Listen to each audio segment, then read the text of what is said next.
Hey, what's going on YouTube? It's Pyromancer here and welcome back to my channel. Hope you're having a wonderful day, morning, evening, afternoon, whatever time it is, wherever you are in the world.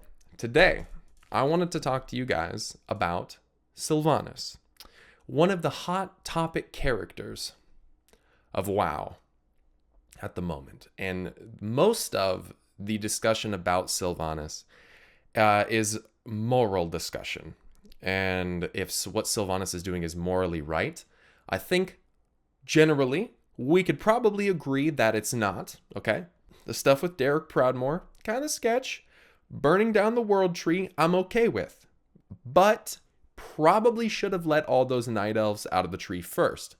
It's funny because Sylvanas, maybe this is what she meant by it, but she wasn't necessarily against Garrosh's bombing of Theramore. However, she was against his timing of it. So I'm not sure if that is to suggest that Sylvanas would have nuked the town before letting people evacuate, because that's what Garrosh did. Because Sylvanas, her timing on Teldrassil's not great, considering that she basically murdered a bunch of innocent Night Elven men, women, and children. But I digress. I think we can probably all agree, overall, Sylvanas is a bit of a psycho. And I don't think there's anything wrong with that, because I think it's interesting and I think it makes for a cooler character. However, there is also the discussion, is Sylvanas going to turn out like Garrosh? No. However, I do think we are going down a pretty similar path, except Sylvanas, instead of Garrosh just, doing his my horde thing, and taking over, Sylvanas is kind of moving towards bringing about the end of the world. Let's talk about that. So I want to throw out there something, and that is some quotes from Gul'dan and from Pyromancer. We'll start with Pyromancer. In the Antorus the Burning Throne raid, Pyromancer, who was a dreadlord that actually worked with Sylvanas to help develop the plague, which would kill undead and living, the one that was deployed at the Wrathgate by Putris, Pyromancer, to the Horde player, or rather to the Alliance player, says something to the effect of, "So, your Alliance still endures, longer than I had expected, but she has already planted the seeds of its downfall. She is patient, that one. When your holy places burn, when your thrones run red with betrayal, and the shattered mask hangs above your hearth, only then will you know, and it will be too late. It matters not. You are blind to the true darkness closing in around you." Then I think back to what Gul'dan said atop the Nighthold, where Gul'dan says, "Your pathetic horde will fall to dust. In the end, death will inherit this world, and she will be waiting." She will be waiting, huh? She. There's really only a couple options for who she is. Death will inherit the world? Well, as I've pointed out in a lot of videos by now, Sargeras took his sword, which seemed to be imbued with the raw power of death, Argus, and put that in the planet. Death has inherited the world. And she will be waiting. Well, what does Sylvanas say about the Azerite when she first touches it? This will change everything. And Sylvanas, no longer working in the shadows, now being leader of the Horde, seems to be going on some type of excursion, we'll call it. And let's be honest, Sylvanas is not necessarily a great team player for the Horde, obviously with what we've seen with Saurfang. However, on that note, I want to throw out there that in A Good War, which is one of the short stories written about the events of Darkshore, Sylvanas and Saurfang do intentionally orchestrate drama between the two of them in order to fool the Alliance into thinking that Saurfang and Sylvanas have discord among the top ranks of the Horde. That was actually something that's planned by both of them. And not even the people outside of that little council are supposed to know. They even go as far as to orchestrating a fight between Saurfang and Nathanos. So I'm still very questionable about all of this nonsense with Saurfang betraying the Horde, because he does make the comment to the player at one point, know the difference between honor and loyalty, and pray that you never have to make the decision between the two of them. You never have to choose. I don't know if that's suggesting that Saurfang has abandoned honor and is remaining loyal to Sylvanas, because Sylvanas certainly appreciates loyalty. But the point is that Sylvanas is not a great team player. However, I can admire that she was willing to spare Bane Bloodhoof, as I think it was a wise decision on her part to do so. However, killing Zelling was kind of fucked up. The point was Bane wanted to protect Zelling by admitting that he was the one that reunited Derek Proudmoore with Jaina Proudmoore. Spoilers, by the way. But she didn't want Bane to get what he wanted, so she killed Zelling, which is exactly what Bane didn't want. So Sylvanas is kind of a fickle mistress, if you will. She's pretty rough around the edges. But there's something that's very, very important from Chronicle about the Horde that I think has been kind of lost in the past, lost in the waves of time. And that is that Cho'Gall, if you guys don't know, Cho'Gall was one of the profound and founding members of the Shadow Council, part of what Gul'dan was initially a part of, kind of the secret council that specifically had to do with Kil'jaeden. And the Shadow Council is actually who led to the creation of the Death Knights through Terran Gorfing. The OG Death Knights, not the Ner'zhul Death Knights. The thing about that is Cho'Gall believed that the Horde, the destiny of the Horde, was to bring about the Hour of Twilight. And in Chronicle, the Hour of Twilight is described as the apocalyptic end of all things. Huh. That doesn't remind me of anything. Argus. Speaking of the Shadow Council, listen to this. Headpiece of the Shadow Council. You got this from defeating Gul'dan in the Balance of Power questline in Legion. It's an artifact power item that has flavor text on it. Listen to this. Topping Gul'dan's staff, the headpiece is the symbol of the Shadow Council. With a deep connection to the Shadowlands, it was a powerful instrument in the hands of Gul'dan and his Legion masters. So how did they get access to the Shadowlands, the realm of death? Oh, I get the weird feeling that it was probably Argus, considering that he's literally death. It's really? Argus begins casting the end of all things, and I believe Argus was imbued into Sargeras' blade, which was just stuck in the planet, and after death, Argus comes into the planet. Now Sylvanas starts making all these strange moves, almost like Gul'dan's quote, "Death will inherit this world and she will be waiting," was talking about Sylvanas. Ooh, now we're getting into spicy territory, because that suggests, as I said a while ago, Sylvanas is working for the Burning Legion. Ooh, weird. That'd be quite interesting. I mean, Sylvanas is being recognized by other NPCs even as leading her horde in the service of death.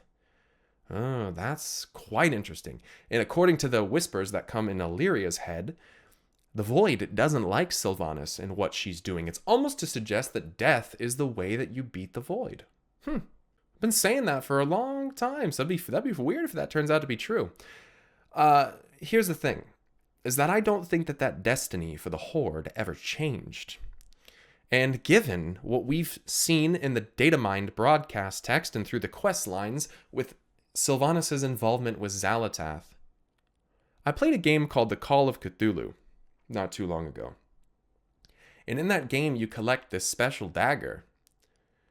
And I believe that dagger was referred to as the key to R'lyeh, where Cthulhu waits dreaming in his sunken city at the bottom of the ocean. And Sylvanas does say that Xal'atath is the torch that will light our path forward, and we will use it to steer the Horde toward its destiny. Toward its destiny, huh?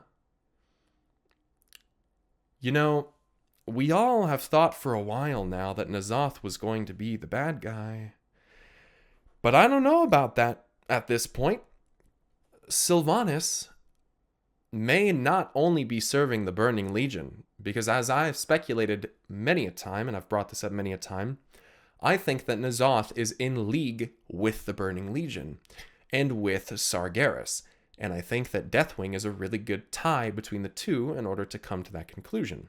This would mean that yes, Sylvanas is working for N'Zoth. And given the fact that Lady Ashvane, who was in prison in Tol Dagor, had connections with Queen Ashara, and the fact that Sylvanas just sent us to break her out of Tol Dagor, and now Sylvanas is allying with Ashvane, she ain't doing it for the Azerite. She ain't doing it for that. And someone did point something out to me that I found rather peculiar, that I wasn't really on board with initially, from the burning of Teldrassil cutscene.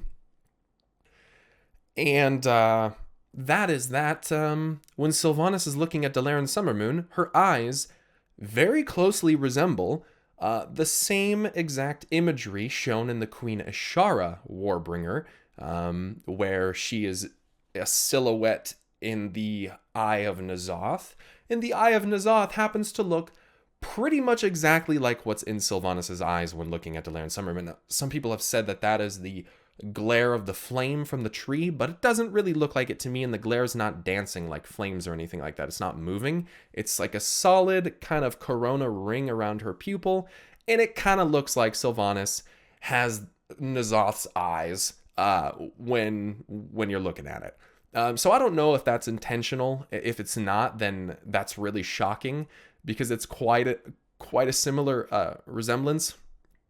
And so really, how does this turn out? Because this is sounding rather Garrosh-esque at this point, don't you think? Well, here's the key, is that Garrosh went mad with power and used that heart of Y'Shaarj to do some insane things of his own accord. However, Sylvanas is, I think, much more intelligent, much more patient. As Varimathra says, she is patient, that one. She's much more patient, and I think that it's very possible that, given, according to Lillian Voss's statements, all Forsaken are a little bit mad in the head, and not mad like angry, but mad like kind of insane. And the old gods kind of represent that insanity and madness portion. It wouldn't entirely blow my mind if Sylvanas was actually just like kind of down with it. And isn't it so interesting that in that interview with Talius and Nevatel and Jeremy Fiesel, that he associates Queen Ashara with fire? Let me just boil this down for you. I think that Queen Ashara's palace has access to wherever N'Zoth is. I also think that, quite frankly, N'Zoth must get this power to stoke Deathwing's flame. This power must come from somewhere. And I'm going to keep it real with you. I think that N'Zoth has access to the core of Azeroth, and potentially already to Azeroth's world soul. And I think that this is how we're going to find out that there is no corruption that the old gods are causing. They are not infecting the world soul. If anything, the world soul is being used to sustain N'Zoth and to provide him this power that he can use to transform beings like Queen Ashara and to transform beings like Deathwing. I think N'Zoth is already connected with Azeroth. But I do think an important distinction to make is that Sylvanas is not Garrosh 2.0, because Garrosh was, well, I hate to say it, but rather unsuccessful. And it's not, you don't need to take it as like Sylvanas is being controlled by N'Zoth, because I don't think that's what's happening. I seldom actually have thought that the old gods control you. They more like whisper to you until you kind of, start to understand and believe the truths that they're telling you. And I do believe that they are truth tellers. And until your view changes. This is exactly what they did to Archbishop Benedictus. They did not mind control him. He willingly turned to the old gods. It's kind of the same thing that happened with N'Zoth and Deathwing. Deathwing listened down through the earth for so long, and eventually the whispers that he heard started to make sense. And Deathwing has that, or N'Zoth has that line where he says, "He gave himself to the deep places. He gave himself to me." And I do think that that is talking about Deathwing. And also, I don't think Deathwing's gone forever either. Just as Talius and Nevatel speculate that Sinestra is potentially still around somewhere, I think Deathwing could be as well. And I think that Deathwing's tie to N'Zoth is the best way to be aware of that. I mean, we literally killed Deathwing right on the Maelstrom, which is supposed to be pretty close to Nazjatar, which I would assume has some type of close connection with N'Zoth. But I digress. The point is that it's not the same thing as with Garrosh. It's not this mad bloodlust necessarily. Sylvanas has an ulterior motive that she is pursuing, and I think that that is the end, but I think that it's for a good reason. And again, I think that's because of the Pantheon and what they would do. And I do think that the end of this world does bring about the awakening of Azeroth, because I personally don't think that Titans can even be infinitely and permanently killed. And ultimately, I think that it will turn out to be a good thing. So I don't agree with the idea that it's Garrosh 2.0. I think it's a horrible comparison, and I think that a lot of people get upset about Sylvanas' writing just because they don't like where the writing is going, and so they say that it's just bad. But I'm sorry, I disagree. I think it's really good. Now, what I'm about to get into is more of like a fan fiction idea, something that I think would be really fucking cool to see. And that would be some extra plot stuff with Sylvanas. Now, again, this is just my own kind of idea that I think would be very cool. And I think it'd be very cool if Sylvanas, in her hatred for Arthas Menethil, was actually charged by the Burning Legion to kill the Lich King. Because as you guys remember, the Burning Legion actually sent Illidan to try to destroy Arthas because he had got out of control. He was starting to disobey the Legion. And so I think it'd be super cool, and I can't prove this. I don't really think there's a terrible amount of evidence to support it. But I think it'd be cool if Sargeras, who has been shown to have the gift of being able to shape flesh, Xavius is a great example of that, and resurrect people. I think it would be very cool if Sylvanas made a deal with the Legion in order to have her and potentially even the Forsaken people redeemed, if you will, via the Burning Legion's powers if she was successful in taking out the Lich King. And if I am not mistaken, Sylvanas, please correct me if I'm wrong, Sylvanas wasn't actually the one to strike down the Lich King, obviously, right? Like, it wasn't her, it was us. And so, because apparently she had no purpose anymore, she jumps off Icecrown Citadel and kills herself. That could have been, I think it'd be a cool idea. It could have been that Sylvanas had essentially failed her end of the bargain, and thus her people could not have been redeemed. I mean, I do find it rather interesting that the Valkyr come to her and make her this offer, because the Lich King is gone now, so they need a master, right? They come to her and make this offer to take her place in death, and now Sylvanas has used this power to do some pretty crazy things. And I'm going to keep it real. I think it'd be very cool and very interesting if we were to see Sylvanas' deal with Helya result in Sylvanas ascending to become a Valkyr, giving her the option to literally take the Forsaken, people that know the difference between life and death and have to live in a state of undeath every day in many different ways of torment, literally rejected by their families, not being able to taste food, have it turn to ash in your mouth. It's just basic human shit. Like, imagine being Forsaken, like having your body start like literally falling apart. I think it'd be very fitting to have those Forsaken, damned souls redeemed, and to have her people actually become new Valkyr. I think that would be a beautiful way to wrap up the Forsaken storyline, to transition them into out of this sorrow that they exist in a way to redeem Sylvanas all at the same time. I think that would be very, very cool, and honestly, I think it's actually pretty fucking likely to happen. On the note of resurrection, and I'm going to probably end on this point, I want to talk about Vol'jin. Vol'jin was apparently touched by the Hand of Valor, according to Aegir, who is some unexplainably high-level power Valkyr. It says in Chronicle that Helya was the first Valkyr, so I'm really curious what's the deal with Aegir and where she came from, because it almost looks like she would potentially be the original Valkyr. But on the note of the Valkyr, Odin in the Halls of Valor, I don't think Odin is the one that resurrected Vol'jin necessarily, and I don't think that it was Helya either, but Vol'jin apparently was touched by the Hand of Valor. And Aegir states that such powers do not scheme for mortal thrones, and this would lead me to believe that it is not the Holy Light then, because the Holy Light, through Sa'ara and Calia Menethil, are scheming for mortal thrones. Calia Menethil is literally the Queen of Lordaeron, so the Holy Light does scheme for mortal thrones, but whatever the power is that sent Vol'jin back does not. Now, a curious note about Vol'jin is that there was apparently 2 parties involved in Vol'jin's resurrection. And Vol'jin comes back to us as a golden spirit of what appears to be light with some orange kind of, particle effects around him. Really similarly to how Sargeras portrays himself in his image to the Draenei.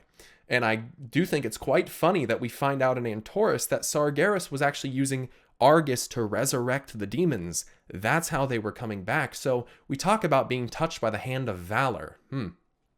Valor, what does that mean?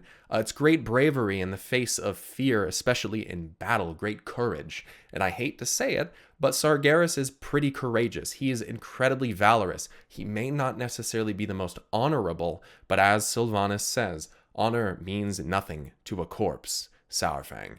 And it's true. I hate to say it, but it's true. Unless you're talking about Valkyr, obviously. Now, back to the Valkyr thing. This is a new theory. I've never told you guys about this, but isn't it curious how Odin, the leader of the Halls of Valor, looks quite similar to Sargeras, even in that he has a burning beard? That was a wound allegedly inflicted by Ragnaros, which would mean that Odin's beard is actually a wound bleeding, which means that Odin bleeds liquid magma. Similar to Deathwing, probably similar to something like Sargeras. The point is that I think Odin, and especially his nature and his personality, are in a way modeled off of Sargeras. Either because Odin is actually one of Sargeras' keepers, which completely goes against Chronicle, or because Aman'Thul, who is apparently the one who blessed Odin with his powers, which I kind of doubt, shaped Odin in Sargeras' image because Sargeras and Aman'Thul are essentially brothers. I mean, Aman'Thul literally calls him brother in the cinematic where they imprison him. So the point that I'm getting to is it's kind of funny that Sargeras is this giant flaming orange demon, and then on the other side we have these angels, Valkyr and stuff like that, which are probably more associated with Azeroth than we even realize, talking about being touched by the hand of valor, it not scheming for mortal thrones, and there being 2 parties involved. I think that it's very likely that Vol'jin could have been resurrected and sent back by the very forces that killed him on the Broken Shore, the Burning Legion. Very possible. And it just so happens that that individual who whispered to Vol'jin, because the one who resurrected him and the one who whispered to him are not the same, the one who whispered to him and told him to make Sylvanas the war chief was probably Sargeras. And given the fact that Vol'jin was stabbed by what seemed to be fell poison, I don't think that it's completely outrageous for Vol'jin to be manipulated by the Burning Legion, because it's not a new thing for them to do at all.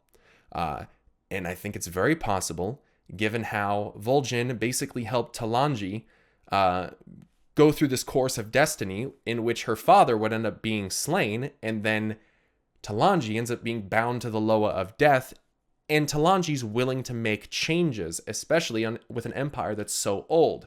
Because again, change relates to chaos, relates to Sargeras. So it's just all these weird parallels that just so happen to kind of tie this all in with each other.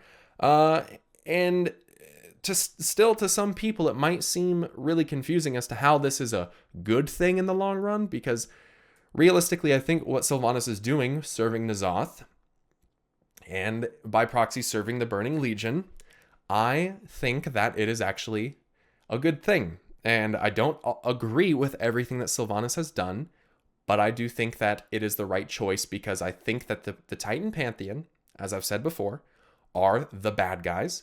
They have manipulated the mortals into thinking that they are the good guys, and that's not the case. And I think that it's very possible that the Pantheon may try to lightforge this planet, and potentially might actually use a controlled version of Sargeras to do that. But that's another video. So that's pretty much the whole theory. Pretty sure that we're probably going to end up going to N'Zoth in some capacity, freeing or serving him or something. We could actually all die because of the apocalypse, and we could all go to the Shadowlands, aka Ny'alotha, and we could find out the truth of what's actually been going on. N'Zoth does refer to it as we will learn the truth of Shadow. And I think that's quite telling, because I think Shadow is death, given the Shadowlands are the realm of death. So, am I crazy, or is this like pretty fucking obvious what's going on right now? I don't know. But I think it's way cooler than any Void Lord bullshit because, again, the Titan Pantheon basically are the Void Lords. And I think they're also the ones that created the old gods. And I have plenty of videos about that. If you guys don't believe that, go and check out my channel. Make sure you subscribe while you're there so you don't miss any more videos like this in the future. If you enjoyed this video, please make sure to hit the like button. Appreciate you guys very much. Thank you for watching. Once again, you stay awesome, and until next time, I'll see you guys later. Peace!